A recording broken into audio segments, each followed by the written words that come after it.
It was October 20th, 1974, when a legendary storm hit Cape Breton with hurricane-force winds.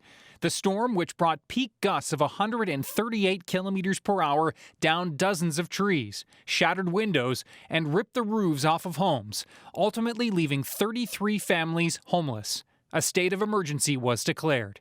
The storm itself was not a hurricane, but a powerful fall storm which battered the island for 6 to 8 hours.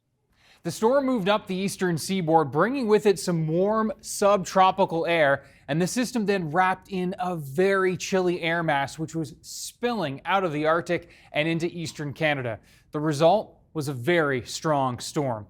Unfortunately, there was no warning for the residents of Cape Breton, as the developing storm was expected to remain just offshore. And as the winds ramped up on October 20th, folks in Sydney described scenes of chaos.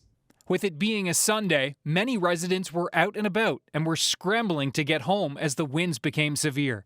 Folks in the hard-hit neighborhood of McDonald Heights were forced to evacuate as their roofs began to blow off and the windows began to shatter from the flying debris. It was just a real nightmare.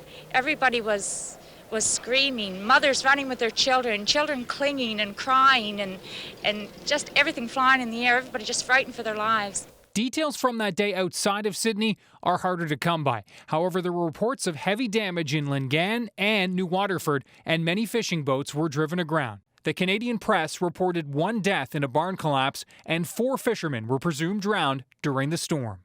The cold air wrapping in behind the storm brought a historic snowfall to the mainland. The western half of the province picked up 20 to 40 centimeters of snow, including the Halifax area. Greenwood saw 30 centimeters of snow, with reports that fruit growers in the Annapolis Valley were fearing heavy apple crop damage.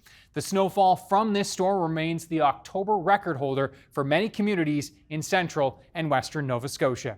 Ryan Snoddon, CBC News, Halifax.